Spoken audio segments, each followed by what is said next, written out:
പ്രാർത്ഥിക്കാൻ ഒരുത്തനുണ്ടെങ്കിൽ മറുപടി പറയാൻ ഒരു ദൈവമുണ്ട്. പ്രാർത്ഥിക്കാൻ ഒരുത്തനുണ്ടെങ്കിൽ പ്രവർത്തിക്കാൻ ഒരു ദൈവമുണ്ട്.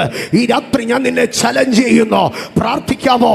അങ്ങനെയെങ്കിൽ പ്രവർത്തിക്കുന്ന ദൈവത്തെ നിനക്ക് കാണുവാൻ കഴിയോ? യോഹന്നാന്റെ പ്രാർത്ഥനാ സമയങ്ങൾ നീണ്ടോ? യോഹന്നാൻ 1-ാം അധ്യായത്തിൽ എഴുതി വെച്ചതുപോലെ പിന്നെയും കാഹളത്തിനൊത്ത ശബ്ദം കേട്ടോ. കാഹളത്തിനൊത്ത ശബ്ദം കേട്ട് തിരിഞ്ഞു നോക്കുമ്പോൾ തൻ്റെ അടുക്കലേക്ക് ഇറങ്ങി വന്ന ക്രിസ്തുവിനെ താൻ കണ്ടില്ല. 7 നിലവിളക്കുകളെ കണ്ടില്ല, 7 നക്ഷത്രങ്ങളെ താൻ കണ്ടില്ല.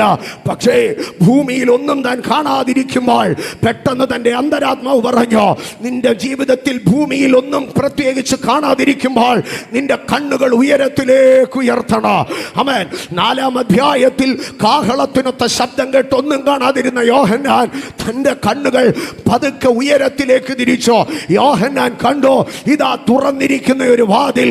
ഇന്ന് രാത്രികാല ഭൗമികമായ എല്ലാ സാധ്യതകളും നിന്റെ മുമ്പിൽ അടയുമ്പോൾ ഇന്ന് രാത്രി നിന്റെ കണ്ണുകൾ സ്വർഗത്തിലേക്ക് ഉയർത്തുമെങ്കിൽ നിനക്ക് തുറന്ന വാതിൽ കാണുവാൻ കഴിയുക.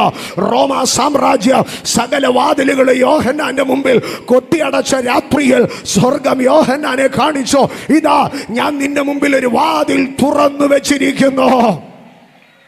സ്വർഗത്തിൽ തുറന്നിരിക്കുന്ന വാതിൽ കണ്ട യോഹന്നാൻ ആ വാതിലിലേക്ക് ഉറ്റുനോക്കുമ്പോൾ ഇതാ തൻ്റെ അടുക്കൽ ഒരു ശബ്ദം വിളിച്ചു പറയുന്നു, യോഹന്നാൻ ഇവിടെ കയറി വരിക, യോഹന്നാൻ ഇവിടെ കയറി വരിക. ഇന്ന് രാത്രി നീ അറിയണം, ഡോമേഷ്യനും നീറോയ്ക്കും ഡയോക്ലേഷ്യനും അറിയാത്ത ഒരു വാതിൽ നിന്റെ ദൈവം നിനക്ക് വേണ്ടി തുറന്നിട്ടിട്ടുണ്ട്. നിന്റെ വഴി അടയ്ക്കാമെന്ന് ആര് ചിന്തിച്ചാല്, നിന്റെ വഴി അടയ്ക്കാമെന്ന് ലോകത്തിന്റെ സാമ്രാജ്യം തലകുത്തി നിന്ന് ചിന്തിച്ചാല് അവന്റെ നിരൂപണങ്ങൾക്കപ്പുറം നിനക്ക് വേണ്ടി വഴി തുറക്കുവാൻ ഈ രാത്രി മനുഷ്യൻ വഴിയടച്ച ഇടത്ത് ദൈവം നിനക്ക് വേണ്ടി തുറന്ന വാതിലുകൾ ഇന്ന് രാത്രി ഞാൻ ഇതിനകത്ത് റിലീസ് ചെയ്യുന്നു. ഈ രാത്രി ഞാൻ പ്രസംഗിക്കുന്ന ദൈവത്തിന്റെ വചന അത് മാറ്റമില്ലാത്തതാണ്. 2000 വർഷങ്ങൾക്ക് മുൻപ് പത്മോസിൽ യോഹന്നാന് വേണ്ടി വാതിൽ തുറന്നതുപോലെ ഈ 2026 നിനക്ക് വേണ്ടി ഇത് വാതിലിന്റെ തുറവികളുടെ വർഷമാണ്. കയറി ചെന്ന യോഹന്നാൻ ഒരു സിംഹാസനം കണ്ടു. യോഹന്നാൻ പത്മോസിലേക്ക് വന്നത് ഒരു സിംഹാസനം കണ്ടിട്ടാ. ആ സിംഹാസനം ഡൊമേഷ്യൻ്റെ റോമിൻ്റെ സിംഹാസനമായിരുന്നു. എന്നാൽ നിനക്ക് തടവ് വിധിച്ച സിംഹാസനത്തിനപ്പുറം നിനക്ക് ഉയർച്ച വിധിക്കുന്ന ഒരു സിംഹാസനമുണ്ടെന്ന് ദൈവം ആ ദർശനത്തിൽ യോഹന്നാനോട് പറഞ്ഞു. യോഹന്നാൻ ആ വിവശതയിൽ സ്വർഗത്തിലേക്ക് കയറിപ്പോയി. അവിടെ ഒരു സിംഹാസനത്തെ താൻ കണ്ടു. ആ സിംഹാസനത്തിൽ നിന്ന് മിന്നലും നാദവും ഇടിയും പുറപ്പെടുകയാണ്. ആ സിംഹാസനത്തിൽ ഇരിക്കുന്നവനെ താൻ ഇങ്ങനെയൊന്ന് നോക്കി, സൂര്യകാന്തവും പത്മരാഗവും കൊണ്ട് പണിതെടുത്തതുപോലെ ഇതാ ഒരു വയോധികനായ ഒരുവൻ അതിനകത്തിരിക്കുകയാണ്. ആ സിംഹാസനത്തിന്റെ പുറകിൽ ഒരു പച്ച മരതകവില്ല് ഇങ്ങനെ വളഞ്ഞു നിൽക്കുകയാണ്. ആ സിംഹാസനത്തിന്റെ മുൻപിലേക്ക് നോക്കുമ്പോൾ ഇതാ കണ്ണാടി പോലെ മുഖത്തെ പ്രതിബിംബിക്കുന്ന ഒരു പളുങ്കുകടൽ നിന്ന് അതിനകത്ത് കാണുകയാണ്. അതിന് ചുറ്റുമായി 24 സിംഹാസനങ്ങൾ വെച്ചിരിക്കുന്നു. 24 സിംഹാസനങ്ങളിലോ വെള്ള നിലയങ്കി ധരിച്ച് സ്വർണ്ണ കിരീടങ്ങൾ വെച്ച 24 ശ്രേഷ്ഠന്മാരിയ്ക്കുന്നു. അവരുടെ മുമ്പിലായി 7 കണ്ണുകളുള്ളതായ ദൈവത്തിന്റെ 7 ആത്മാക്കൾ നിൽക്കുന്നു. യോഹന്നാൻ ഇങ്ങനെ ആശ്ചര്യഭരിതനായി നോക്കിക്കൊണ്ടിരിക്കുമ്പോൾ ആമേൻ തൻ്റെ ആശ്ചര്യത്തെ വർദ്ധിപ്പിച്ചുകൊണ്ട് 4 മുഖങ്ങളുള്ളതായ 4 ജീവികൾ അതിൻ്റെ ചുറ്റും പറക്കുന്നു. BC 500കളിൽ പ്രവാചകനായ യെഹെസ്കേൽ കെബാർ നദീതീരത്തിരുന്നപ്പോൾ കണ്ട ദർശനങ്ങളെ എഴുതി വെച്ചോ. ഞാൻ കണ്ടോ മനുഷ്യന്റെയും കഴുകന്റെയും കാളയുടെയും സിംഹത്തിന്റെയും മുഖമുള്ള ജീവികളെ ഞാൻ കണ്ടോ. ഇപ്പോൾ തൻ്റെ കുഞ്ഞുനാളിൽ യഹൂദിയ സിനഗോഗുകളിൽ വായിച്ചു കേട്ട യെഹെസ്കേലിന്റെ പ്രവാചക പുസ്തകത്തിലെ തിരുവെഴുത്തുകൾ ഇപ്പോൾ യോഹന്നാൻ തൻ്റെ കണ്ണിന്റെ മുമ്പിൽ കാണുകയാണ്. ഇതാ 6 ചിറകുകളുള്ള കെരൂബുകൾ പാടി ആരാധിക്കുമ്പോൾ ഇതാ ഒന്നിന്റെ മുഖം സിംഹം പോലെ, ഒന്നിന്റെ മുഖം കഴുകുപോലെ, ഒന്നിന്റെ മുഖം കാളയെ പോലെ, ഒന്നിന്റെ മുഖം മനുഷ്യന്റേതുപോലെ. യോഹന്നാൻ ആശ്ചര്യചകിതനായി നോക്കി നിൽക്കുകയാണ്. യോഹന്നാൻ പറഞ്ഞു, ഡൊമേഷ്യൻ വിധിച്ച പത്മോസ് എനിക്കൊരു അനുഗ്രഹമാണ്. കാരണം ഈ പത്മോസ് ആണ് യെഹെസ്കേൽ എഴുതിയ പ്രവചനങ്ങളെ എനിക്ക് കാണുവാൻ സാധിച്ചത്. ഇന്ന് രാത്രി നിന്റെ പത്മോസിനെ വെല്ലുവിളിക്ക്. പത്മോസ് നിന്നെ ഒരുത്തനും കണ്ടിട്ടില്ലാത്ത ദർശനങ്ങളിലേക്ക് കൊണ്ടുപോകും. യെഹെസ്കേൽ കണ്ട ദർശനത്തെ യോഹന്നാൻ ഇവിടെ പിന്നെയും കാണുകയാണ്. എങ്ങനെയാണ് യോഹന്നാൻ, എപ്പോഴാണ് നീ യെഹെസ്കേൽ കണ്ട ദർശനങ്ങളെ, 6 നൂറ്റാണ്ടുകൾ പഴക്കമുള്ള ആ ദർശനത്തെ നീ എങ്ങനെയാണ് കാണുന്നത്? യോഹന്നാൻ പറഞ്ഞു, പത്മോസിന്റെ കഠിന യാഥാർത്ഥ്യങ്ങൾ, പത്മോസിന്റെ കഠിന വേദനകൾ എന്നെ നൂറ്റാണ്ടുകൾ പഴക്കമുള്ള ദർശനത്തിന്റെ സാക്ഷാത്കാരത്തിലേക്ക്. ഇന്ന് രാത്രി നിന്റെ പ്രതികൂലങ്ങളെ നോക്കി പറ, ഇതെനിക്ക് പ്രതികൂലമല്ല, ഇതെന്റെ സാധ്യതകളാണ്, ഇതെന്റെ അത്ഭുത സാധ്യതകളാണ്. സ്തോത്രം, സ്തോത്രം, സ്തോത്രം. എൻ്റെ സഹോദരങ്ങളെ, യോഹന്നാൻ അത് കണ്ടു. യോഹന്നാൻ കണ്ട് ആശ്ചര്യഭരിതനായി നിൽക്കുകയാണ്.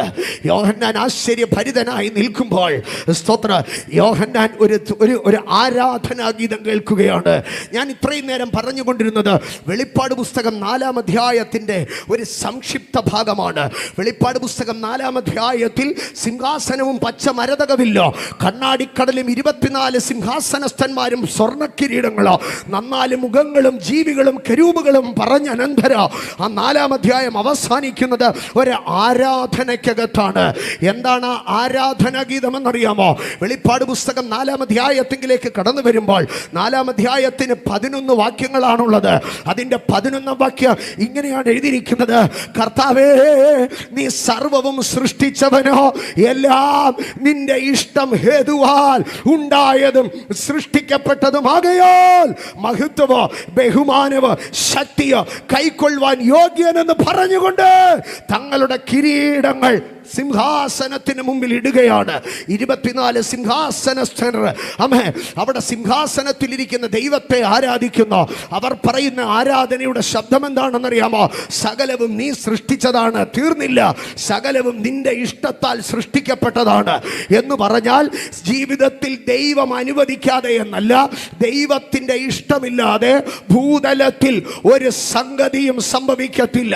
ജീവിതത്തിൽ എന്തെങ്കിലും ഒന്ന് സംഭവിക്കണമെങ്കിൽ, പ്രപഞ്ചത്തിൽ എന്തെങ്കിലും ഒന്ന് സംഭവിക്കണമെങ്കിൽ അത് ദൈവം പറഞ്ഞിട്ടേ നടക്കത്തുള്ളൂ, ദൈവത്തിന്റെ പദ്ധതിക്കകത്തെ നടക്കത്തുള്ളൂ. ഇന്ന് രാത്രി ആരാധിക്കുന്ന മനുഷ്യ, നിന്റെ ആരാധനയ്ക്കകത്തൊരു ഉറപ്പുണ്ടായിരിക്കണം. എൻ്റെ ദൈവം പറഞ്ഞിട്ടല്ലാതെ, എൻ്റെ ദൈവത്തിന്റെ ഇഷ്ടത്തിനകത്തല്ലാതെ, എൻ്റെ ദൈവത്തിന്റെ ആലോചനയ്ക്കകത്തല്ലാതെ ഒരു കാര്യവും സംഭവിക്കത്തില്ല. ഇന്ന് രാത്രി വിശ്വസിക്കുന്നവർ മാത്രം കരമടിച്ച് ദൈവത്തിന് സ്തോത്രം ചെയ്യട്ടെ. ഒരു ആഭിചാരകൻ ചിന്തിച്ചാലോ, ഒരു മന്ത്രവാദി ചിന്തിച്ചാലോ, ഒരു രാഷ്ട്രീയം ചിന്തിച്ചാലോ, ഒരു ഭരണകൂടം ചിന്തിച്ചാലോ നിന്റെ ജീവിതത്തിൽ ഒരു ഇലയനക്കാൻ കഴിയത്തില്ല. എന്തെങ്കിലും ഒന്ന് നിന്റെ ജീവിതത്തിൽ സംഭവിക്കണമെങ്കിൽ അഖിലാണ്ടത്തിന്റെ ഉടയവർ, സർവശക്തൻ, പ്രപഞ്ചത്തിന്റെ നിർമ്മാതാവ്, നിന്റെ അപ്പൻ ചിന്തിച്ചാലേ അത് നടക്കത്തുള്ളൂ. അവൻ അറിയാതെ ഒന്നും സംഭവിക്കത്തില്ലെന്നല്ല, അവൻ അനുവദിക്കാതെ, അവന്റെ പദ്ധതിക്കകത്തില്ലാതെ, അവന്റെ പുസ്തകത്തിനകത്തില്ലാത്ത ഒന്നും സംഭവിക്കത്തില്ല. ഇന്ന് രാത്രി ഞാൻ ചലഞ്ച് ചെയ്യുന്നു, എൻ്റെ ദൈവത്തിന്റെ തിരുവിഷ്ടത്തിലല്ലാതെ, എൻ്റെ ദൈവത്തിന്റെ പദ്ധതിയിലല്ലാത്ത, എൻ്റെ ദൈവത്തിന്റെ പ്ലാനിലല്ലാത്ത ഒരു സംഗതിയോ എൻ്റെ ജീവിതത്തിൽ സംഭവിക്കുകയില്ല. ഇന്ന് രാത്രി വിശ്വസിക്കുന്നവർ മാത്രം ദൈവത്തിന് സ്തുതി പറഞ്ഞോട്ടെ. ദൈവസഭയുടെ നേരെ, സുവിശേഷത്തിന്റെ നേരെ, അഭിഷക്തന്മാർക്ക് നേരെ, ദൈവജനത്തിന് നേരെ, ആരാധിക്കുന്ന മനുഷ്യന് നേരെ ഒരു ലോകത്തിന്റെ ഭരണകൂടമോ, ഒരു അന്ധകാര ശക്തികളുടെ കൂട്ടുകെട്ടുകളോ, ഒരു മന്ത്രവാദിയുടെ ആഭിചാരയുടെ കവിടികളിൽ നിരത്തപ്പെടുന്ന ഉരുളൻ കല്ലുകളോ, അവന്റെ വേലയ്ക്കകത്ത് അവൻ ചാർത്തപ്പെടുന്ന മഷിക്കകത്ത് തെളിഞ്ഞു വരുന്ന ഒരു ലക്ഷണവിദ്യക്കോ ഇന്ന് രാത്രി ഞാൻ വിളിച്ചു പറയുന്നു, സാധ്യമല്ല.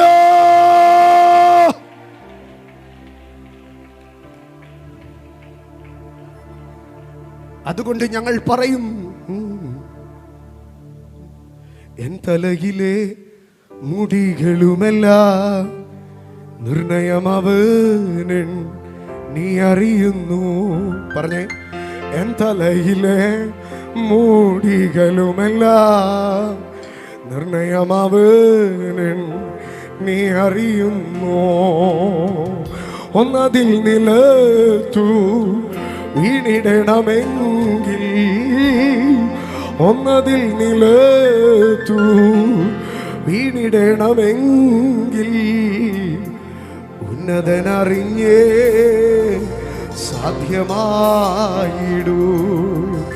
അത്യുന്നതനറിഞ്ഞേ സാധ്യമായിടോ. ഞാൻ അവനുള്ള കൈയിലിരിക്കയാൽ ആരുമില്ലെനിക്കു ദോഷം ചെയ്യുവാൻ.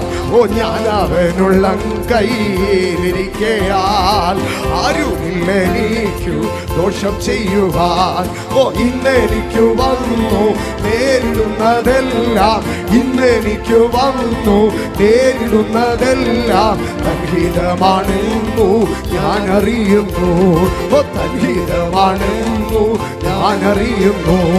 എൻ ദൈവമേ, നിന്നിഷ്ടം ചെയ്യുവാൻ വന്നിടുന്നേ ഞാൻ ഇന്നു ബോധമായി. എൻ ദൈവമേ, നിന്നിഷ്ടം ചെയ്യുവാൻ വന്നിടുന്നേ ഞാൻ ഇന്നു ബോധമായി. എന്റെ ഇഷ്ടമൊന്നും വേണ്ട പ്രിയരേ, അങ്ങേ ഇഷ്ടം എന്നിൽ പൂർണ്ണമാക്കണേ. എന്റെ ഇഷ്ടം ഒന്നും വേണ്ട പ്രിയരേ, അങ്ങേ ഇഷ്ടം എന്നിൽ പൂർണ്ണമാക്കണേ. ഞാൻ അവനുള്ള കൈയിലിരിക്കയാൽ ആരുമില്ലെനിക്കു ദോഷം ചെയ്യുവാൻ. ഓ, ഞാൻ അവനുള്ള കൈയിലിരിക്കയാൽ ആരുമില്ലെനിക്ക് ദോഷം ചെയ്യുവാൻ. ഓ, ഇന്നെനിക്ക് വന്നു നേരിടുന്നതെല്ലാം, ഇന്നെനിക്ക് വന്നു നേരിടുന്നതെല്ലാം തൻഹിതമാണെന്നു ഞാൻ അറിയുന്നു. ഓ, തൻഹിതമാണെന്നു ഞാൻ അറിയുന്നു. എന്നാലയിലെ മൂടികളുമെല്ലാം നിർണയമവൻ പറഞ്ഞേ അറിയുന്നു. ഓ, എന്നാലയിലെ മൂടികളുമെല്ലാം നിർണയമവരെണ്ണി അറിയുന്നു. ഒന്നാതിലേക്കു വീഴണമെങ്കിൽ, ഒന്നാതിലേക്കു വീഴണമെങ്കിൽ ഉന്നതനറിഞ്ഞേ സാധ്യമായിടൂ. അത്യുന്നതനറിഞ്ഞേ സാധ്യമായിടൂ. ഓ, സ്വർഗീയ പിതാവേ, തിരുഹിതം സ്വർഗത്തിലെ പോലെ ഭൂമിയിലാക്കണേ. ഓ, സ്വർഗീയ പിതാവേ, തിരുഹിതം ഓ സ്വർഗത്തിലെ പോലെ ഭൂമിയിലാക്കണേ. ഓ, നിൻഹിതം ചെയ്തോ നാം നിൻസുതനെ പോലെ. ഇന്നു ഞാൻ വരുന്നേ നിൻഹിതം ചെയ്യുവാൻ, ഇന്നു ഞാൻ വരുന്നേ നിൻഹിതം ചെയ്യുവാൻ.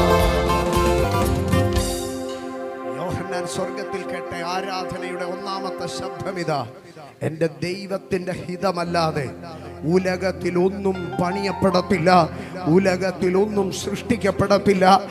ആരൊക്കെ എവിടെയൊക്കെ ഇരുന്ന് തന്ത്രങ്ങൾ മെനഞ്ഞാലോ അൺലെസ് ദൈവം അനുവദിക്കാതെ അത് സംഭവിക്കത്തില്ല. ഇന്ന് രാത്രി കരമുയർത്തി ആരാധനയുടെ ശബ്ദം പറഞ്ഞ് ദൈവം പറഞ്ഞാലേ വല്ലതും നടക്കത്തുള്ളൂ. ജീസസ്. ഇന്ന് രാത്രി ഞാൻ വായിച്ച വേദഭാഗത്തിലേക്ക് മടങ്ങി വരികയാണ്. വെളിപ്പാട് പുസ്തകം 5-ാം അധ്യായം 9-ാം വാക്യം. പുസ്തകം വാങ്ങാനും അതിൻ്റെ മുദ്ര പൊട്ടിപ്പാനും നീ യോഗ്യൻ. അതാണ് പ്രധാന വിഷയം.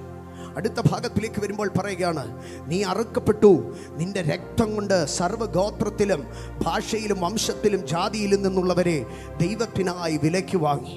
ഇവിടെ യോഹന്നാൻ ഒരു ആരാധനയുടെ ശബ്ദം കേൾക്കുകയാണ്. എന്താണ് യോഹന്നാൻ കേൾക്കുന്ന ആരാധനയുടെ ശബ്ദമെന്നറിയാമോ? കുഞ്ഞാടേ, നീ അറുക്കപ്പെട്ടു എന്ന് പറയുകയാണ്. വെളിപ്പാട് പുസ്തകം 5-ാം അധ്യായത്തിൻ്റെ ആരംഭത്തിൽ യോഹന്നാൻ കാണുകയാണ്, ഒരു കുഞ്ഞാട് അറുക്കപ്പെട്ടതുപോലെ നിൽക്കുന്നു. ഇപ്പോൾ യോഹന്നാൻ കേൾക്കുകയാണ്, കുഞ്ഞാടേ, നീ അറുക്കപ്പെട്ടോ. എൻ്റെ സഹോദരങ്ങളെ, ഈ വാക്കിന് ഭയങ്കര പ്രാധാന്യമുണ്ട്. കാരണം യോഹന്നാൻ ഇത് കാണുന്നത് AD 90-കളിലാണ്. ഏതാണ്ട് 800 വർഷങ്ങൾക്ക് മുൻപ് BC 700-കളിൽ അല്ലെങ്കിൽ 7-ാം ശതകം BC 7-ാം നൂറ്റാണ്ടിൽ ഇസ്രായേലിൽ ഒരു പ്രവാചകൻ ഉണ്ടായിരുന്നു. ആ പ്രവാചകൻ്റെ പേർ യെശയ്യാവെന്നായിരുന്നു. ഒരിക്കൽ താൻ പ്രാർത്ഥിച്ചു കൊണ്ടിരിക്കുമ്പോൾ താൻ ഒരു ദർശനം കണ്ടോ. ആ ആ ദർശനത്തെ പിൽക്കാലത്ത് താൻ തന്റെ പുസ്തകത്തിൽ എഴുതി വെച്ചു. 53-ാം അധ്യായം 7-ാം വാക്യം. അവിടെ ഇങ്ങനെയാണ് എഴുതിയിരിക്കുന്നത്: കൊല്ലുവാൻ കൊണ്ടുപോകുന്ന ഒരു കുഞ്ഞാടിനെ പോലെ, രോമം കത്രിക്കുന്നവരുടെ മുൻഭാഗം മിണ്ടാതെ ഇരിക്കുന്ന ഒരു ആടിനെ പോലെ ഇതാ ഒരുത്തൻ നടന്നു പോകുന്നു. 7 നൂറ്റാണ്ടുകൾക്ക് മുൻപ്, അല്ല 8 നൂറ്റാണ്ടുകൾക്ക് മുൻപ് ഒരു പ്രവാചകൻ കണ്ടു ഒരു മനുഷ്യൻ അറുക്കുവാൻ കൊണ്ടുപോകുന്ന ഒരു ആടിനെ പോലെ നടന്നു പോകുന്നു. എന്നാൽ 8 നൂറ്റാണ്ടുകൾക്കിപ്പുറം പത്മോസിന്റെ ദ്വീപിലിരുന്ന ഒരു മനുഷ്യൻ കേൾക്കുകയാണ്. യെശയ്യാവ് കേട്ട ആ ശബ്ദം, യെശയ്യാവ് കണ്ടത് അറുക്കാൻ കൊണ്ടുപോയെന്നല്ലേ? അറുക്കാൻ കൊണ്ടുപോയ കുഞ്ഞാടിനെ അറുത്തിരിക്കുന്നു. അറുക്കാൻ കൊണ്ടുപോയ കുഞ്ഞാടിനെ അറുത്തിരിക്കുന്നു. അപ്പോൾ നിങ്ങൾ ചോദിക്കുക, എപ്പോഴാണ് ആ കുഞ്ഞാടിനെ അറുത്തത്? ആ കുഞ്ഞാടിനെ അറുത്തത് AD 30കളിലാണ്. ഒലിവുമലയുടെ പൂങ്കാവനത്തിൽ അർദ്ധരാത്രിക്ക് ചെന്ന് പ്രാർത്ഥിച്ചു കൊണ്ടിരുന്ന ഒരു മനുഷ്യൻ, ആമേൻ, ഹൃദയത്തിന്റെ ഭാരം കൊണ്ട് വിയർപ്പിന് പകരം രക്തത്തുള്ളി വിയർത്തതായ ഒരു കുഞ്ഞാട്, ആമേൻ, മനുഷ്യന്റെ ഇഷ്ടത്താൽ പുരുഷന്റെ ബീജത്താൽ ജനിക്കാതെ കന്യകയായ ഒരു സ്ത്രീ ഗർഭവതിയായി അവളിൽ നിന്ന് ജനിച്ചെഴുന്നേറ്റ് വന്ന ഒരു കുഞ്ഞ്, അവനെ കാണുവാൻ തക്കവണ്ണ കിഴക്കേ രാജ്യത്തിൽ നിന്ന് വിദ്വാൻമാർ നക്ഷത്രത്തെ കണ്ടുവന്ന് വണങ്ങി ആരാധിച്ചവർ 30-ാമത്തെ തിരുവയസ്സ് തുടങ്ങി 3.5 വർഷം യഹൂദ്യയിലും യെരൂശലേമിന്റെ തെരുവീതികളിലും സുവിശേഷം പ്രഘോഷിച്ച് കുരുടർക്ക് കാഴ്ച നൽകി, ചെകിടർക്ക് കേൾവി നൽകി, മുടന്തരെ എഴുന്നേൽപ്പിച്ച് നടത്തി, കുഷ്ഠരോഗികളെ സൗഖ്യമാക്കി, കുനിഞ്ഞവരെ നിവർത്തി, പക്ഷരാവാത രോഗികളെ എഴുന്നേൽപ്പിച്ച് നടത്തി, ഭൂതങ്ങളെ പുറത്താക്കി, 5 അപ്പം കൊണ്ട് 5000 പേരെ പോഷിപ്പിച്ച്, കല്ലറയ്ക്കകത്ത് 4 ദിവസം ഉള്ളവനെ പുറത്തു കൊണ്ടുവന്ന് മഞ്ചത്തിൽ ശവക്കുഴിയിലേക്ക് ഉന്തിക്കൊണ്ടുപോയ കൊച്ചു പയ്യനെ വിളിച്ചു വെളിയിലിറക്കി നിർത്തിയ ശ്രേഷ്ഠനായിരിക്കുന്ന ഒരുവൻ, അവനെ സൂര്യൻ ഉദിക്കുന്നതിന് മുമ്പേ പള്ളിയിൽ നിന്നുള്ള പടയാളികൾ കടന്നു ചെന്ന് കയ്യാമം വെച്ച് വിളിച്ചു കൊണ്ടുപോയി യഹൂദ്യ മതമേലധികാരികളായ ഹന്നാവിന്റെയും കയ്യഫാവിന്റെയും അരമനകൾക്ക് മുമ്പിൽ വിസ്തരിച്ചോ. ഇസ്രായേലിലെ നാട്ടുരാജാവായിരുന്ന ഹെരോദാവിന്റെ വിസ്താര സഭയിൽ അവനെ കൊണ്ടുപോയി നിർത്തി. റോമൻ ഗവർണറായ പീലാത്തോസിന്റെ മുൻപാകെ അവനെ കൊണ്ടുപോയി നിർത്തി. 1000 പേർ ചുറ്റി നിന്ന് സാക്ഷ്യം പറഞ്ഞിട്ട് അവനെ ക്രൂശിക്കാൻ, അവനെ കൊല്ലുവാൻ തക്കതായ ഒന്നും കണ്ടില്ല. അവസാനം പട്ടണത്തിൽ കൂടി നിന്ന കാബാലികർ ആർത്തു വിളിച്ചു, അവനെ ക്രൂശിക്കാ, അവനെ ക്രൂശിക്കാ. എന്നാൽ ക്രൂശീകരണത്തിന് ഏറെക്കുറെ തത്തുല്യമായിരിക്കുന്ന ഒരു ശിക്ഷാ നടപടി ഉണ്ടായിരുന്നു. മനുഷ്യനെ മുക്കാലിൽ കെട്ടിയിട്ട് 39 പ്രാവശ്യം ചാട്ട കൊണ്ട് അടിച്ചിക്കുക. ആ അടിക്കകത്ത് ഏറെക്കുറെ അവൻ ചത്തൊടുങ്ങുക തന്നെ ചെയ്യേണ്ടി വരും. അപ്രകാരം മുക്കാലി കെട്ടിയിട്ട് ഉടുവസ്ത്രം പറിച്ചുരിഞ്ഞ് അവന്റെ പുറമുഴവുചാൽ പോലെ കീറത്തക്കവണ്ണം അടിച്ചു കളഞ്ഞു. അതിന് അവനെ നിവർത്തി നിർത്തി അവന്റെ താടിരോമങ്ങളെ പിച്ചിപ്പറിച്ച് മുഖത്ത് കാറിത്തുപ്പി മുഷ്ടി ചുരുട്ടിക്കുത്തി അവന്റെ പല്ലുകൾ ഇളകത്തക്കവണ്ണം ഇടിച്ചു. ഒരു മുള്ളുകൊണ്ടൊരു കിരീടം മെനഞ്ഞ് അവന്റെ തലയിൽ വെച്ച് കയ്യിലിരുന്ന വടിയെടുത്തതിനെ ആഞ്ഞാഞ്ഞടി അവന്റെ ശിരസിനകത്ത് അതിനെ പതിയുമാറാക്കി. ഞാൻ പറഞ്ഞത് ആ കുഞ്ഞാട് അറുക്കപ്പെടുന്ന ദർശനമാണ്. ഞാൻ കടങ്കഥയല്ല, ഐതിഹ്യമല്ല, പകരം AD 30കളിൽ സംഭവിച്ച ചരിത്രമാണ് ഞാൻ വിളിച്ചു പറയുന്നത്. ആമേൻ. ഗബഥ എന്ന പീലാത്തോസ് എന്ന റോമൻ ഗവർണറുടെ കൽത്തളത്തിൽ വെച്ച് പീഡിപ്പിക്കപ്പെട്ട ആ മനുഷ്യന്റെ മേൽ വലിയൊരു മരക്കുരിശ് എടുത്തു വെച്ചിട്ട്, ആമേൻ, യെരൂശലേം നഗരത്തിന്റെ സമീപത്തുള്ള കാൽവറി ഗോൽഗോത്ത തലയോടിടമെന്ന് പറയുന്ന പർവ്വത മുകളിലേക്ക് ഈ മനുഷ്യനെ നാട്ടുകാർ പാട്ടും പാടി തള്ളിക്കൊണ്ടുപോകുമ്പോൾ വീണും എഴുന്നേറ്റ് കുരിശിന്റെ കിടയിൽ കിടന്ന് പിടയുന്ന മനുഷ്യനെ കണ്ട് കരയുന്ന യെരൂശലേം സ്ത്രീകളുടെ നടുവിൽ കൂടെ അവൻ പിന്നെയും കുരിശ് ചുമന്ന് കാൽവറിയുടെ ഗിരിമുകളിൽ ചെന്ന് തനിക്ക് വഹിപ്പാൻ കഴിയാത്ത ക്രൂശിനെ നിലത്തിടുമ്പോൾ ആ ക്രൂശിലേക്ക് തന്നെ ചേർത്ത് കിടത്തി കാരിരും പാണികൾ എടുത്തവന്റെ 2 കൈത്തണ്ടകളിലോ 2 കാലുകളെ ഒന്നിനോടൊന്ന് ചേർത്ത് വെച്ച് ആഞ്ഞാഞ്ഞടിച്ച് അവന്റെ ശരീരത്തെ ക്രൂശിനോട് ചേർത്ത് നിർത്തിയിട്ട് ആ ശരീരത്തോടുകൂടെ ക്രൂശിനെ എടുത്ത് ഗോൽഗോത്തയുടെ ഗിരിമുകളിലെ കല്ലിടുക്കിൽ ഒന്നിലേക്ക് വലിച്ചു തള്ളിയിടുമ്പോൾ ആ മരക്കുരിശിനകത്ത് കിടന്നവന്റെ ശരീരം ആടി ഉലയുമ്പോൾ അവന്റെ അസ്ഥികൾ ബന്ധം വിട്ടുവെന്ന് സങ്കീർത്തനക്കാരൻ യെരൂശലേമിന്റെ ദൈവാലയങ്കണത്തിൽ പാടിയ പ്രവാചക വാക്യത്തിന് നിവർത്തി വന്നു. 2 കള്ളന്മാരുടെ നടുവിൽ 3 ആണിമേൽ തൂങ്ങി എലോഹി എലോഹി ലമ്മാ ശബക്താനി എന്ന് ഉറക്ക നിലവിളിച്ച് അവൻ പ്രാണനെ വിട്ടു. പിന്നെയോ 60 വർഷങ്ങൾക്കപ്പുറം പത്മോസിന്റെ ഏകാന്തതയ്ക്കകത്ത് യോഹന്നാൻ കേൾക്കുകയാണ്, യോഹന്നാൻ നീ കണ്ടില്ലേ ഗത്സമനയിൽ നിന്ന് ഗബത്ത വഴി ഗോൽഗോഥയിലേക്ക് ഒരുത്തനെ കൊണ്ടുപോയത്? അവൻ അറുക്കപ്പെട്ടു. നീ കണ്ടില്ലേ ഗത്സമനയിൽ അവൻ വിയർക്കുമ്പോൾ അവന്റെ ശരീരത്തിൽ നിന്ന് രക്തം താഴെ വീഴുന്നത്? നീ കണ്ടില്ലേ ഗബത്തയിൽ അവന്റെ ശരീരം ഉഴവുചാൽ പോലെ കീറിയപ്പോൾ ധാരധാരയായി ഒഴുകുന്നത്? യോഹന്നാൻ നീ കണ്ടില്ലേ സൂര്യാസ്തമയം ആകുന്നതിന് മുന്നമേ അവന്റെ ചങ്കിനകത്ത് കുന്തം വെച്ച് കുത്തുമ്പോൾ അവസാന തുള്ളി രക്തം വാർന്നൊഴുകിയത്? ആ രക്തത്താൽ അവൻ ഗോത്രങ്ങൾ, ഭാഷകൾ, ജാതികൾ, വംശങ്ങളിൽ നിന്നുള്ളവരെ ദൈവത്തിനായി വിലയ്ക്ക് വാങ്ങി. അവർ ഇന്ന് ഭൂമിയിൽ അരിഷ്ടപ്പെടുകയല്ല, അവർ ഇന്ന് ഭൂമിയിൽ ദരിദ്രപ്പെടുകയല്ല, അവർ ഇന്ന് ഭൂമിയിൽ രാജാക്കന്മാരോ പുരോഹിതന്മാരുമായി വാഴുന്നു. അവന്റെ രക്തത്തിന് മനുഷ്യന്റെ ജീവിതത്തെ മാറ്റാൻ കഴിയോ? അവന്റെ രക്തത്തിന് മനുഷ്യന്റെ അവസ്ഥകളെ മാറ്റാൻ കഴിയോ? അവന്റെ രക്തത്തിന് ഒരു മനുഷ്യന്റെ പേരിനെ മാറ്റാൻ കഴിയോ? അവന്റെ തലവരയെ മാറ്റാൻ കഴിയോ? ഇന്ന് രാത്രി ഞാൻ വിളിച്ചു പറയുന്നു, അവന്റെ രക്തത്തിന് നിന്റെ തലവര മാറ്റാൻ കഴിയോ?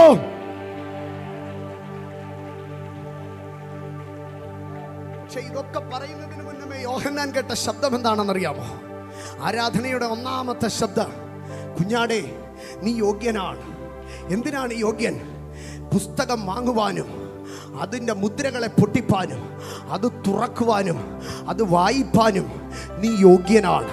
അപ്പോൾ ചോദിക്കുക, ഏത് പുസ്തകമായി പറയുന്നത്? അതിന് വെളിപ്പാട് പുസ്തകം 5-ാം അധ്യായം അതിൻ്റെ 1-ാം വാക്യത്തിലേക്ക് കടന്നു വരണോ? അവിടെ ഇങ്ങനെയാണ് എഴുതിയിരിക്കുന്നത്, ഞാൻ സിംഹാസനത്തിൽ ഒരുത്തനെ കണ്ടോ, അവൻ ഗോമേതകവും പത്മരാഗവും ചേർന്നുള്ളവനായിരുന്നു. ആ സിംഹാസനത്തിൽ നിന്ന് ഇടിയും മിന്നലും നാദവും പുറപ്പെടുന്നത് ഞാൻ കണ്ടു, കേട്ടോ.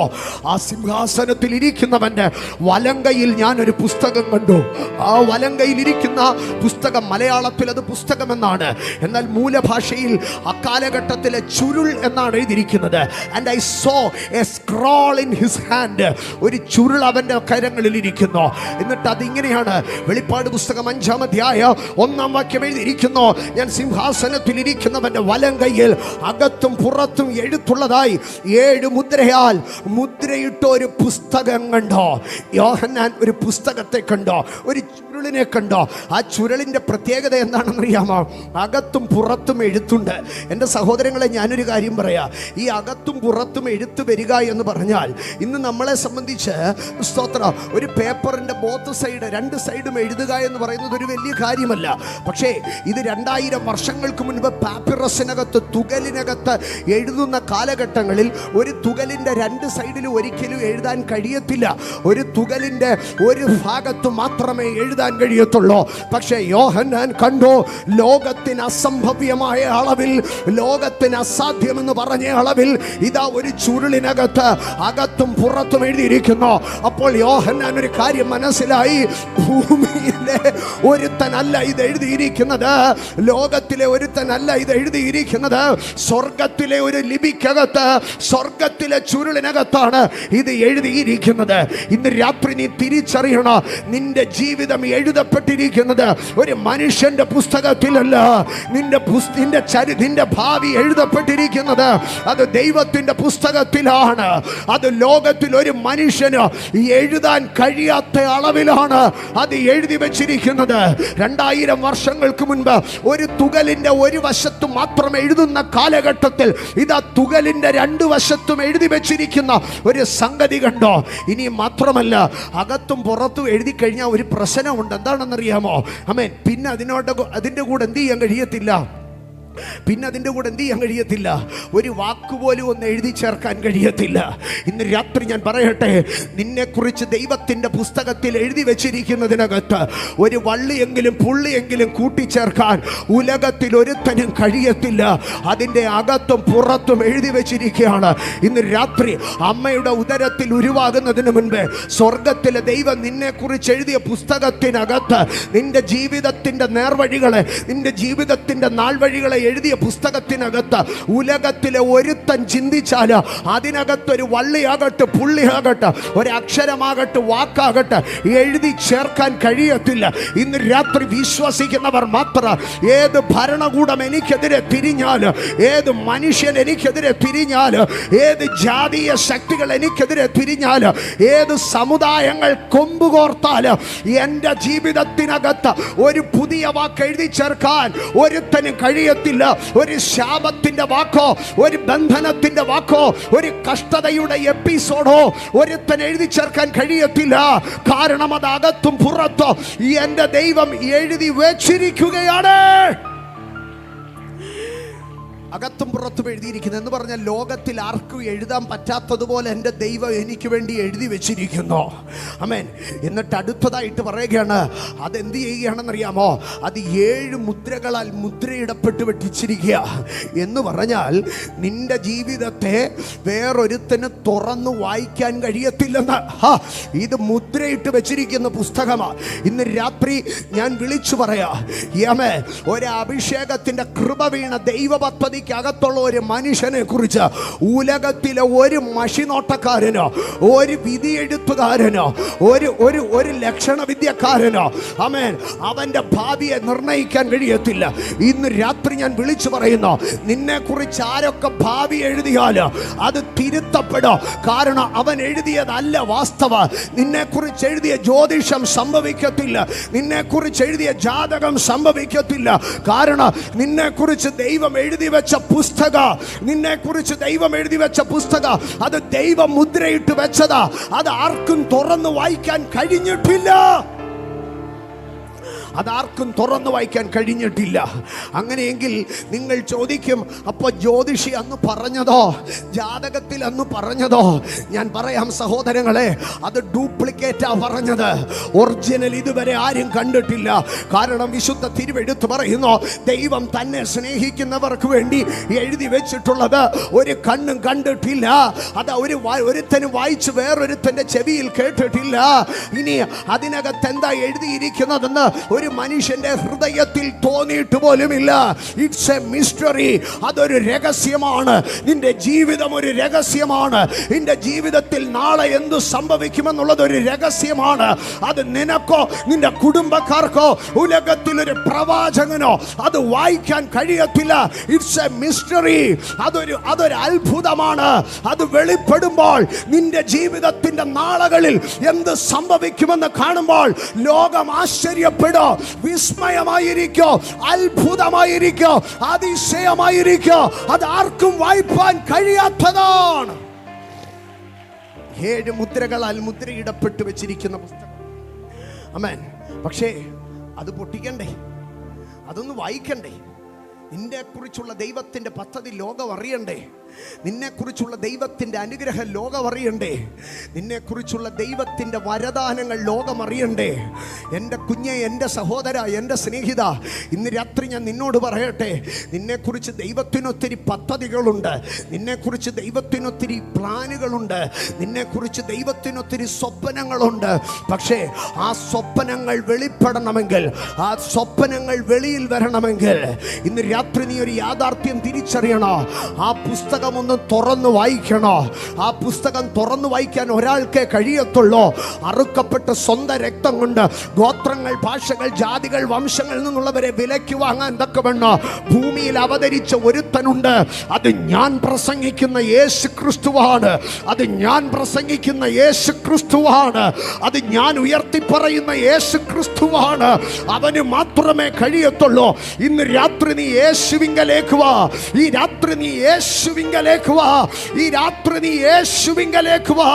യേശുവിന് മാത്രമേ നിന്റെ ജീവിതത്തിന്റെ ഭാവിയുടെ ഏടുകളെ തുറക്കാൻ കഴിയത്തുള്ളൂ. Tonight, ഇന്ന് രാത്രി ഞങ്ങൾ ക്രിസ്തുവിനെ പ്രസംഗിക്കുന്നു. ഇന്ന് രാത്രി ഞങ്ങൾ യേശു ക്രിസ്തുവിനെ പ്രസംഗിക്കുന്നു. കാരണം അവന് മാത്രമേ അത് തുറന്നു വയ്പാൻ കഴിയത്തുള്ളൂ. യോഹന്നാൻ ഈ പുസ്തകം കണ്ടു. ഈ പുസ്തകം ആരുടെ കയ്യിൽ ഇരിക്കുകയാണെന്നറിയാമോ? ഈ പുസ്തകം ഇതാ, ആമേൻ, സിംഹാസനത്തിൽ ഇരിക്കുന്നവന്റെ വലങ്കയിൽ ഇരിക്കുന്നു. ഞാനിവിടെ ചോദിക്കുകയാണ്, യോഹന്നാന് പുസ്തകം കണ്ടതായിരിക്കുമോ സന്തോഷം, അതോ പുസ്തകം ഇരിക്കുന്ന വലങ്കൈ കണ്ടതായിരിക്കുമോ സന്തോഷം?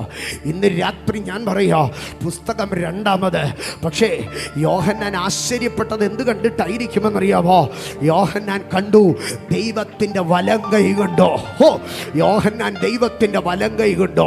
യോഹന്നാനെ സംബന്ധിച്ച് ഈ ദൈവത്തിൻ്റെ വലങ്കൈ കാണുക എന്ന് പറഞ്ഞാൽ ഭയങ്കര സംഭവമാണ് കേട്ടോ. കാരണം യോഹന്നാൻ ഒരു യഹൂദനാണ്. ഇവൻ ഈ യോഹന്നാൻ കുഞ്ഞുനാൾ തുടങ്ങി യഹൂദ സിനഗോഗുകളിൽ കടന്നുപോയ മനുഷ്യനാണ്. ഈ ഒരു കൊച്ചു പ്രായം തുടങ്ങി. അപ്പോൾ ആ സിനഗോഗുകളിലൊക്കെ പാടി കേൾക്കുന്നതായ പാട്ടുകൾക്കകത്ത് മുഴുവനും എന്ത് ചെയ്യുന്നുണ്ടെന്ന് അറിയാമോ? ദൈവത്തിൻ്റെ കരത്തെക്കുറിച്ച്, ദൈവത്തിൻ്റെ വലങ്കയ്യെക്കുറിച്ച് വർണ്ണിക്കുന്നുണ്ട്. ആദ്യമായി അവൻ കേട്ട ദൈവത്തിൻ്റെ വലങ്കയ്യെ വർണ്ണിക്കുന്ന പാട്ട് 400 സംവത്സരത്തെ മിസ്രൈമ്യ പ്രവാസത്തിൽ നിന്ന് ഇസ്രായേൽ വീണ്ടെടുക്കപ്പെട്ട് അവർ പുറപ്പെട്ടു വരുമ്പോൾ ചെങ്കടലിൻ്റെ തീരത്ത് വെച്ച് അവരെ പറഞ്ഞുവിട്ട ഫറവോൻ തിരിച്ചു പിടിക്കാൻ വേണ്ടി കടന്നു വരും. അർദ്ധരാത്രിക്ക് നിലവിളിച്ച ഇസ്രായേലിൻ്റെ നടുവിൽ, ഞാൻ ഒരിക്കൽ കൂടെ പറയാം, അർദ്ധരാത്രിക്ക് നിലവിളിച്ച ഇസ്രായേലിൻ്റെ നടുവിൽ ദൈവം ചെങ്കടലിനെ രണ്ടാക്കി തീർത്തു. നമ്മൾ എപ്പോഴും പറയും പൗലോസിനും ശീലാസിനും വേണ്ടി അർദ്ധരാത്രിയിൽ കാരാഗ്രഹവാതിൽ തുറന്നുണ്ട്. കാരാഗ്രഹവാതിലിന് ഇത്രയും വലിപ്പമേ കാണത്തുള്ളൂ. പക്ഷേ ദൈവം അതിനു മുന്നമേ അർദ്ധരാത്രിയിൽ ഒരു സാധനം തുറന്ന്, എന്താണെന്നറിയാമോ? ചെങ്കടലിനെ തുറന്നു. 3 മണിക്കൂറും കൊണ്ട്, എന്ന് പറഞ്ഞാൽ പ്രഭാതയാമമായപ്പോഴത്തേക്ക് ഇവർ എവിടെ എത്തി എന്നറിയാമോ? ഇവർ ഇപ്പുറത്തെത്തി, അക്കരെ എത്തി. അപ്പോൾ 3 മണിക്കൂർ കൊണ്ട് ഏകദേശം 20 ലക്ഷം മനുഷ്യർ, 6 ലക്ഷം കുടുംബങ്ങൾ അക്കരെ കടക്കാൻ തക്കവണ്ണം വീതിയിൽ നട്ടപ്പാതിരായ്ക്ക് ദൈവം എന്തോ ചെയ്തോ? ചെങ്കടലിനകത്ത് ഒരു ഹൈവേ ഓപ്പൺ ചെയ്തോ. ഇന്ന് രാത്രി ഞാൻ ചലഞ്ച് ചെയ്യുന്നു, ലോകത്തിൽ ഇത്രയും വലുതായിട്ടുള്ള ഒരു ഹൈവേ ഇന്ന് വരെ ഒരു മനുഷ്യനും പണിതിട്ടില്ല. 6 ലക്ഷം പുരുഷന്മാർ, 6 ലക്ഷം കുടുംബങ്ങൾ 3 മണിക്കൂർ കൊണ്ട് ചെങ്കടലിന് അപ്പുറം എത്തത്തക്കവണ്ണം വിശാലമായ ഒരു വാതിൽ, വിശാലമായ ഒരു വഴിയെ ദൈവം അവിടെ തുറന്നു. ഇസ്രായേൽ ആ വഴിയിൽ കൂടെ അപ്പുറമെത്തി. അവർ തിരിഞ്ഞു നോക്കുമ്പോൾ ഇതാ ദൈവം തൻ്റെ ജനത്തിന് വേണ്ടി തുറന്ന അതേ വഴിയിൽ കൂടെ ഇപ്പോൾ അവൻ്റെ ശത്രുവ് നടന്നു വരികയാണ്. ഇന്ന് രാത്രി ഞാനൊരു കാര്യം പറയാം, നീ പ്രാർത്ഥിച്ച് മേടിക്കുന്ന നന്മകൾക്കകത്ത്, ആമേൻ, നിന്റെ ശത്രുവും കയറി വരുന്നത് നീ കാണോ. നീ പ്രാർത്ഥിച്ച് മേടിക്കുന്ന നന്മകൾക്ക് ശത്രുവും അവകാശം പറയുന്നത് കാണോ.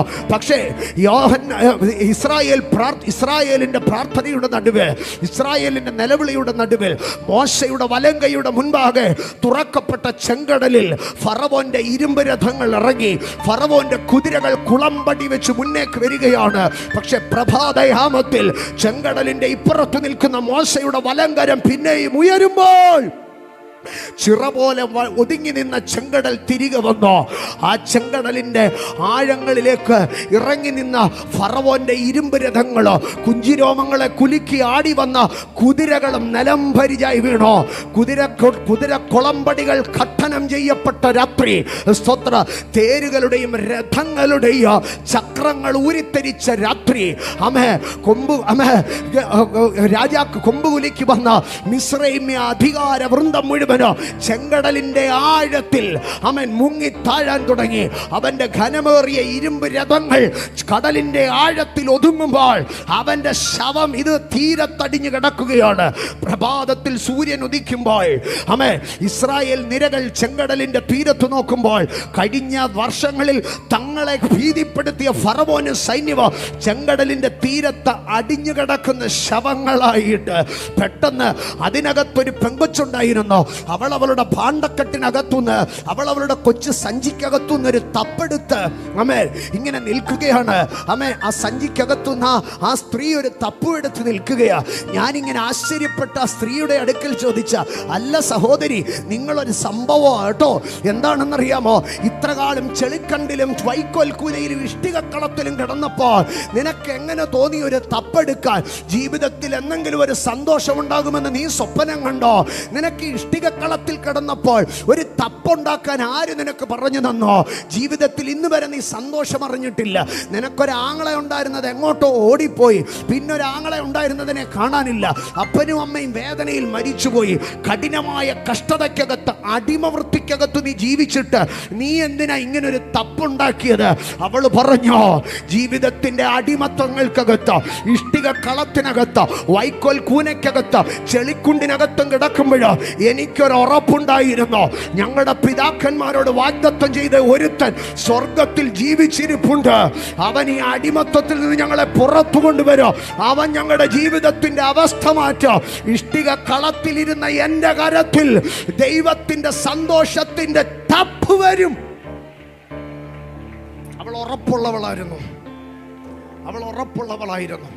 ഇന്ന് രാത്രി എന്നെ കേൾക്കുന്ന എൻ്റെ സഹോദരങ്ങളെ, ജീവിതത്തിന്റെ കഠിനതയുടെ നടുവിൽ നീ അവിടെ അവസാനിക്കുമെന്ന് കരുതരുത് കേട്ടോ. ഇവിടം കൊണ്ടെല്ലാം തീരുമെന്ന് കരുതരുത്. ഇഷ്ടികക്കളത്തിൽ, വൈക്കോൽ കൂനയിൽ അടിമത്തത്തിൽ കിടന്ന മിരിയാം എന്ന് പറയുന്ന സ്ത്രീ തപ്പുണ്ടാക്കി അവളുടെ സഞ്ചിക്കകത്ത് സൂക്ഷിച്ചെങ്കിൽ ഇന്ന് രാത്രി നിനക്ക് വിശ്വസിക്കാൻ വയ്യേ, നിന്റെ ജീവിതത്തിൽ ഇഷ്ടികക്കളത്തിനപ്പുറം ഒരു തപ്പെടുക്കുന്ന ദിനം നിനക്കുണ്ട്. തപ്പെടുക്കുന്ന ഒരു പ്രഭാതം നിനക്കുണ്ട്.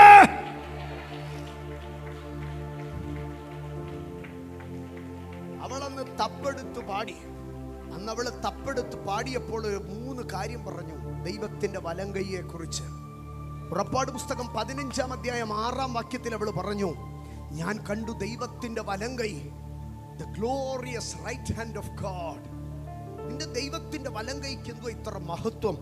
അവൾ പറഞ്ഞു, എൻ്റെ ദൈവത്തിന്റെ വലങ്കൈയുടെ 5 വിരലിലും മോതിരം കിടപ്പുണ്ട്. അതാണോ?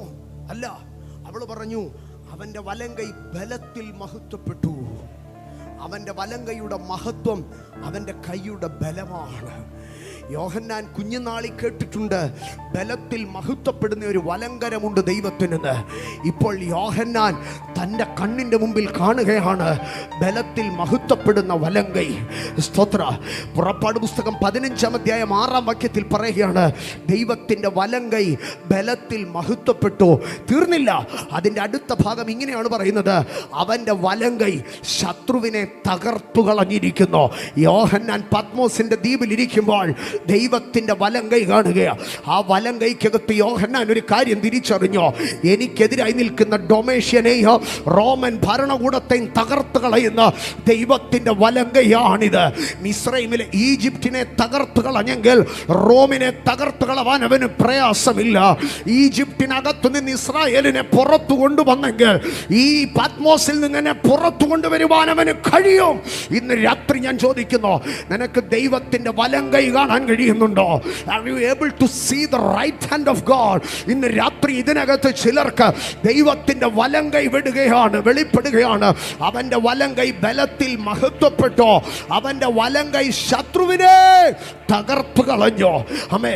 വീണ്ടും 15-ാം അധ്യായം 12-ാം വാക്യത്തിൽ മിരിയാം അടുത്തതായിട്ട് പറയുകയാണ്, ദൈവം സ്വർഗത്തിൽ നിന്ന് തന്റെ വലങ്കൈ നീട്ടി.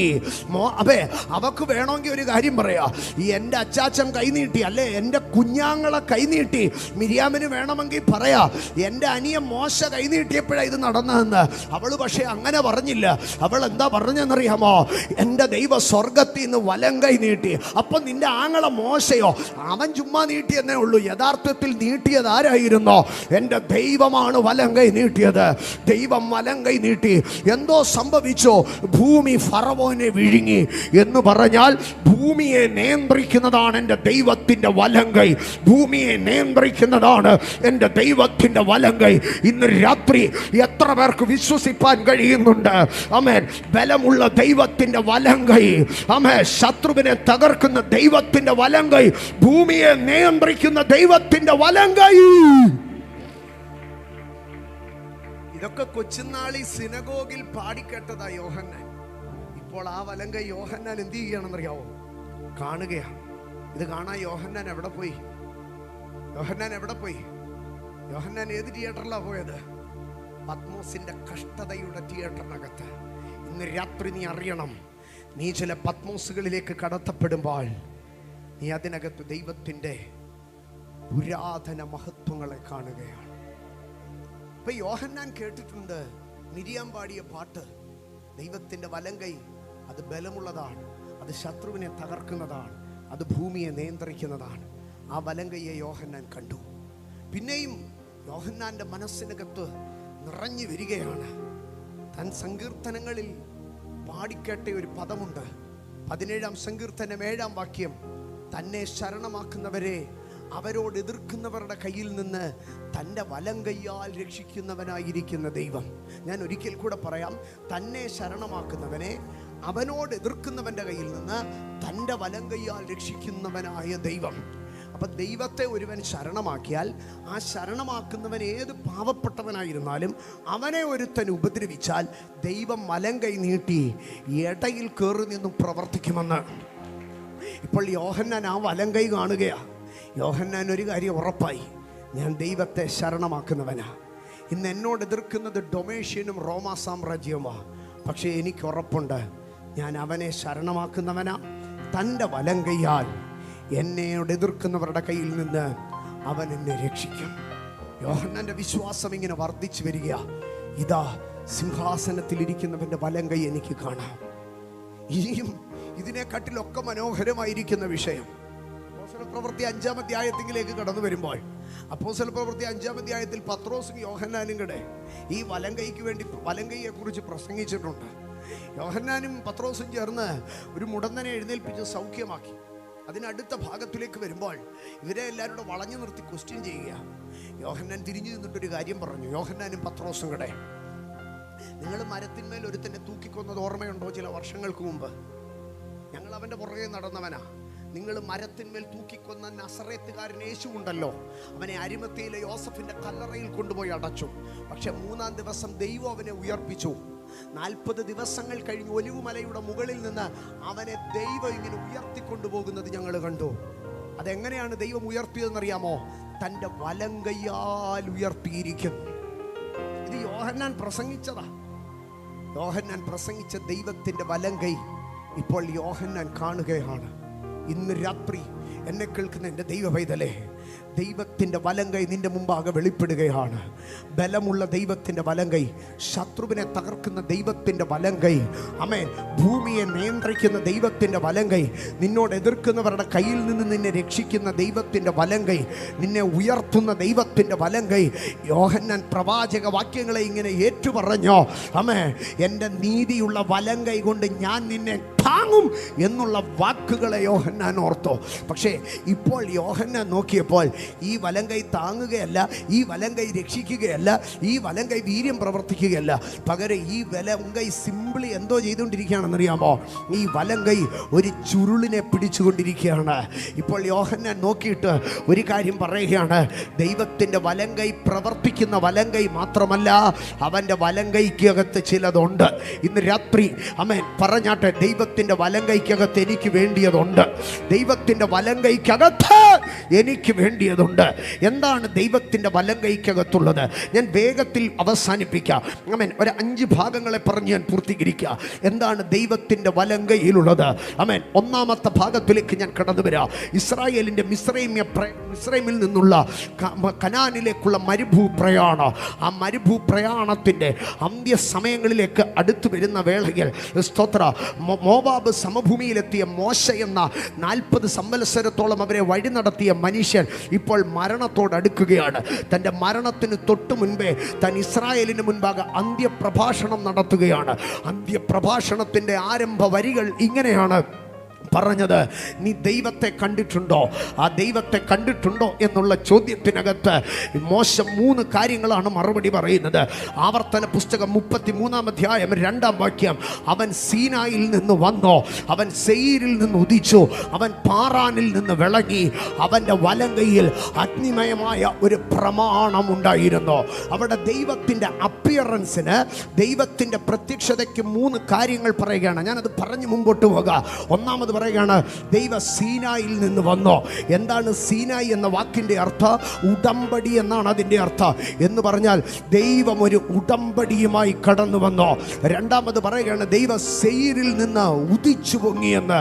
സെയീർ എന്ന് പറഞ്ഞാൽ ഇവൻ്റെ അപ്പനായ യാക്കോബിൻ്റെ സഹോദരൻ ഏശാവിൻ്റെ പട്ടണം, ഏശാവിൻ്റെ പർവ്വതമാണ് സെയീർ പർവ്വതം. ഇപ്പോൾ ഏശാവിൻ്റെ സെയീർ പർവ്വതത്തിനകത്തുനിന്ന് ദൈവം ഒരു സൂര്യനെ പോലെ ഉദിച്ചു വരികയാണ്. എന്ന് പറഞ്ഞാൽ അവൻ്റെ ശത്രുവിൻ്റെ പർവ്വതത്തിൽ നിന്ന് ദൈവം ഒരു സൂര്യനെ പോലെ ഉദിച്ചു വരികയാണ്. മൂന്നാമതായി പറയുകയാണ്, അവൻ പാരാനിൽ ഒരു വിളക്കായിരുന്നുവെന്ന്. എന്താണ് പാരാൻ്റെ പ്രത്യേകത എന്നറിയാമോ? പാരാൻ ഇസ്രായേൽ സഞ്ചരിച്ച ഏറ്റവും വലിയ മരുഭൂമികളിൽ ഒന്നാണ്. അവിടെ മോശ പറയുകയാണ്, ഇരുട്ട് നിറഞ്ഞ, ദിശ അറിയാത്ത, ഗതി കിട്ടാത്ത, അഗ്നിസർപ്പവും തേളുകളും നിറഞ്ഞ മരുഭൂമിയിൽ അവൻ എനിക്കൊരു വിളക്കായിരുന്നു. ദൈവം എന്നോട് നിയമം ചെയ്തവനാണ്. ശത്രുവിൻ്റെ നടുവിൽ അവൻ എനിക്കൊരു സൂര്യനാണ്. പ്രതികൂലത്തിൻ്റെ ഇടനാഴികളിൽ അവൻ എനിക്കൊരു വെളിച്ചമാണ്. എന്നിട്ട് അടുത്തതായിട്ട് പറയുക, ദൈവം നമ്മുടെ അടുക്കൽ ഇറങ്ങി വന്നതേ അവൻ ആരുമില്ലഞ്ഞിട്ടൊന്നുമല്ല. ലക്ഷോപലക്ഷം വിശുദ്ധന്മാരായ ദൂതന്മാർ അവൻ്റെ അടുക്കൽ ഉണ്ടായിട്ടോ അവൻ നമ്മുടെ അടുക്കലേക്ക് ഇറങ്ങി വന്നില്ലേ. എത്ര കരുണാസമ്പന്നനായ ദൈവം.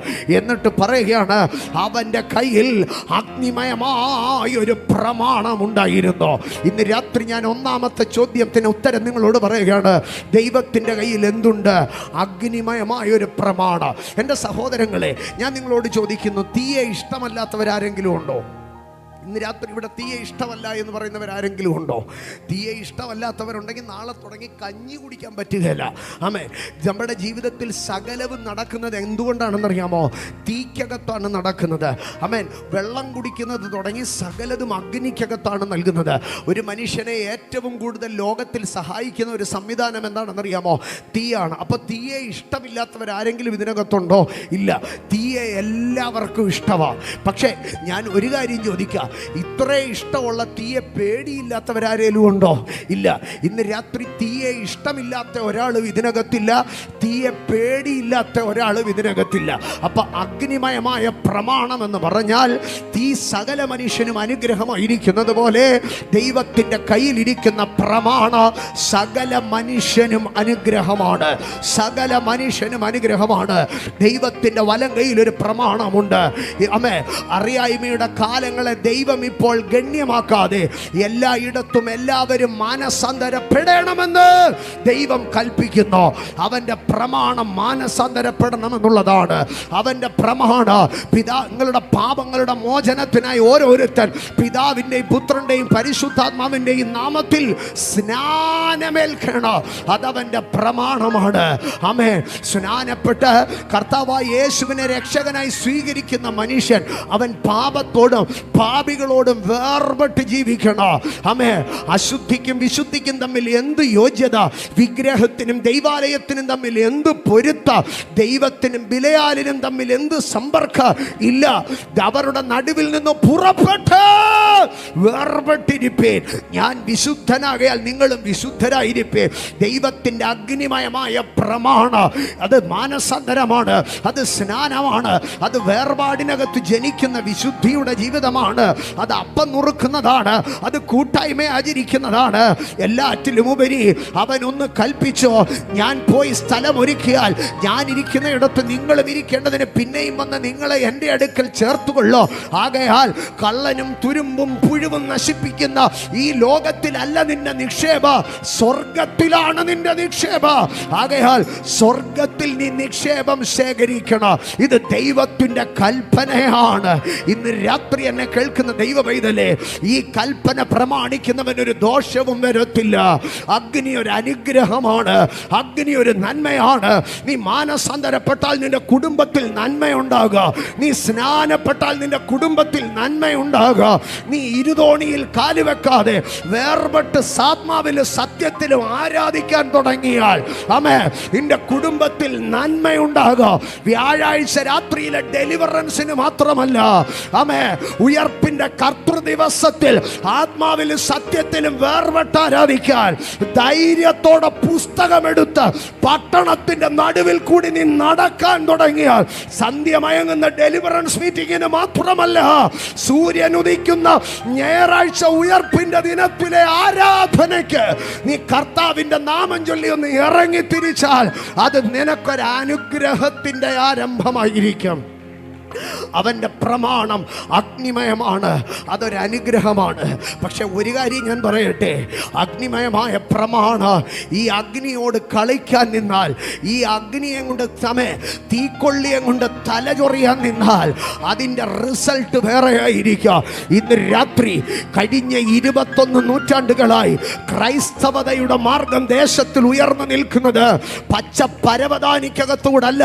ഇത് കടന്നു വന്നത് 1-ാം നൂറ്റാണ്ടിലെ റോമ സാമ്രാജ്യം ഇതിനെ കൊന്നുമുടിക്കുമെന്ന് വിളിച്ചു പറഞ്ഞു. അതിനുശേഷം എഴുന്നേറ്റ് വന്ന കാലിഫേറ്റ് ചക്രവർത്തിമാരോ ഒട്ടോമൻ തുർക്കികളോ ക്രൈസ്തവത ഇല്ലാതാക്കുമെന്ന് പറഞ്ഞു. പിൽക്കാലത്ത് എഴുന്നേറ്റ് വന്ന വോൾട്ടയറിന്റെ തുടങ്ങിയ നിരീശ്വര മതങ്ങൾ ക്രിസ്ത്യാനിത്വം നിഷ്കാസനം ചെയ്യപ്പെടുമെന്ന് പറഞ്ഞു. അനന്തരം എഴുന്നേറ്റ് വന്ന ഹിറ്റ്ലറുടെ നാസിസമോ, മുസോളിനിയുടെ ഫാസിസമോ, സ്റ്റാലിന്റെ കമ്മ്യൂണിസമോ, കാറൽ മാർക്സിന്റെ മാർക്സിസമോ വിളിച്ചു പറഞ്ഞു, മതം മനുഷ്യനെ മയക്കുന്ന മയക്കുമരുന്നാണ്, അത് ലഹരിയാണ്, അത് ഭൂമിയിൽ നിന്ന് തുടച്ചു മാറ്റുമെന്ന്. പക്ഷെ മുസോളിനി, നിന്റെ ഫാസിസം എവിടെ? സ്റ്റാലിനെ, നിന്റെ കമ്മ്യൂണിസം ഊർജ്ജശ്വാസത്തിലായില്ലേ? കാറൽ മാർക്സേ, നിന്റെ സിദ്ധാന്തത്തിൽ പണിതെടുത്ത റഷ്യ എന്ന മഹാ USSR എന്ന സോവിയറ്റ് യൂണിയൻ എന്ന നിന്റെ സ്വപ്ന രാജ്യം എവിടെ? തകർന്നു പോയില്ലേ? പക്ഷേ കാറൽ മാർക്സിനെ അതിജീവിച്ചോ, അഡോൾഫ് ഹിറ്റ്ലറിനെ അതിജീവിച്ചോ ഇന്ന് സുവിശേഷം പ്രജ്വലിക്കുന്നുവെങ്കിൽ ഇന്ന് രാത്രി ഞാൻ വിളിച്ചു പറയുന്നു, ഈ സുവിശേഷം അത് അഗ്നിയാണ്. അവന്റെ കയ്യിൽ അഗ്നിമയമായൊരു പ്രമാണം.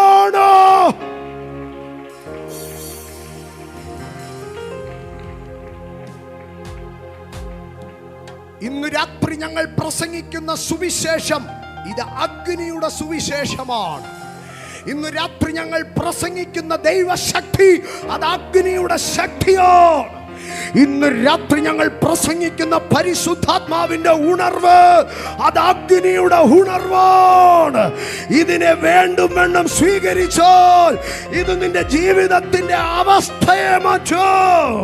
ഇല്ല, ഇതിനകത്തുനിന്നൊരു കൊള്ളിയെടുത്ത് നീ തല ചൊറിയാമെന്ന് ചിന്തിച്ചാൽ, ഇന്ന് രാത്രി ഞാൻ ഒത്തിരി വിനയത്തോടുകൂടി പറയുന്നു, ഈ സുവിശേഷം മാനവരാശിയുടെ അനുഗ്രഹത്തിന് വേണ്ടിയുള്ളതാണ്. പക്ഷെ സങ്കടകരമെന്ന് പറയട്ടെ, ഈ സുവിശേഷത്തെ നശിപ്പിക്കാൻ ഇറങ്ങിത്തിരിച്ച് എത്രയോ രാഷ്ട്രങ്ങൾ നിലംപരിയായി, എത്രയോ സാമ്രാജ്യങ്ങൾ നിലംപരിയായി, എത്രയോ ഇസങ്ങൾ ശവപ്പെട്ടിക്കകത്തായി, എത്രയോ മഹാരഥന്മാരുടെ പേര് വികൃതമായി, എത്രയോ നേതാക്കന്മാരുടെ ജീവിതം അലങ്കോലപ്പെട്ടു. ഇന്ന് രാത്രി ഞാൻ സ്നേഹത്തോടെ വിനയത്തോടെ പറയുകയാണ്, നിന്നെ നിന്റെ തലമുറയും ഓർത്ത് ഈ സുവിശേഷത്തിനെതിരെ നിൽക്കരുത്. ഇത് തീയാണ്, ഇത് തീയാണ്. ഇത് നിന്റെ നന്മയ്ക്ക് വേണ്ടിയാണ് ഞങ്ങൾ പ്രസംഗിക്കുന്നത്, ഇത് നിന്റെ അനുഗ്രഹത്തിന് വേണ്ടിയാണ് ഇത് പ്രസംഗിക്കുന്നത്. പക്ഷേ മുള്ളിന്റെ നേരെ ഒതയ്ക്കരുത്, മുള്ളിന്റെ നേരെ ഒതയ്ക്കരുത്. അത് സുവിശേഷത്തിന്റെ അകത്തെ അഗ്നിയുടെ പ്രത്യേകതയാണ്. ദൈവത്തിൻ്റെ വലം കയ്യിൽ ഒരു പ്രമാണമുണ്ട്. 5 കാര്യങ്ങളെ ഞാൻ വേഗത്തിൽ പറയാം. 1, ദൈവത്തിൻ്റെ കയ്യിൽ ഒരു പ്രമാണമുണ്ട്. 2, 48-ാം സങ്കീർത്തനം അതിൻ്റെ 10-ാം വാക്യത്തിൽ പറയുകയാണ്, അവൻ്റെ വലം കയ്യിൽ നീതി നിറഞ്ഞിരിക്കുന്നു. ദൈവത്തിൻ്റെ വലം കയ്യിൽ നീതി നിറഞ്ഞിരിക്കുന്നു. ഇന്ന് രാത്രി നിന്റെ അപ്പനും അമ്മയും പോലും നിന്നോട് അനീതി കാണിച്ചേക്കാം. നിന്റെ ഭർത്താവിൻ്റെ വീട്ടുകാരോ നിന്റെ ഭാര്യയുടെ വീട്ടുകാരോ നിന്നോട് അനീതി കാണിച്ചേക്കാം.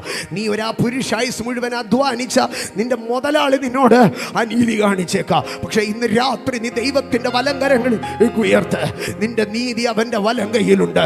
20 വർഷം പരിഹാസ്യമായി തീർന്നുവെന്ന് ചിന്തിച്ചുകൊണ്ട് ലാബാന്റെ വീട്ടിൽ നിന്ന് ഇറങ്ങി തിരിച്ച യാക്കോബ് പിറ്റേ ദിവസം മിസ്പ എന്ന ഗലേദ് എന്ന കാവൽ മാടത്തിൽ വെച്ച് തന്റെ അമ്മാച്ചൻ ലാബാന്റെ അടുക്കൽ ഒരു വാക്ക് പറഞ്ഞു. ലാബാൻ, കഴിഞ്ഞ 20 വർഷം നീ എന്നോട് പലതും കാട്ടിക്കൂട്ടി.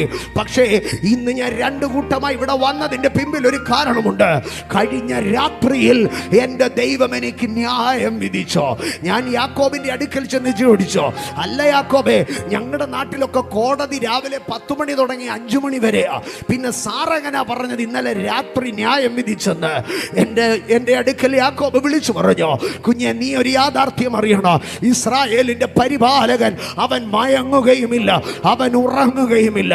അവൻ അർദ്ധരാത്രിയിൽ തന്റെ കോടതി മുറി തുറന്നിട്ട് ന്യായം പാലിച്ചു തരുന്ന ദൈവമാണ്.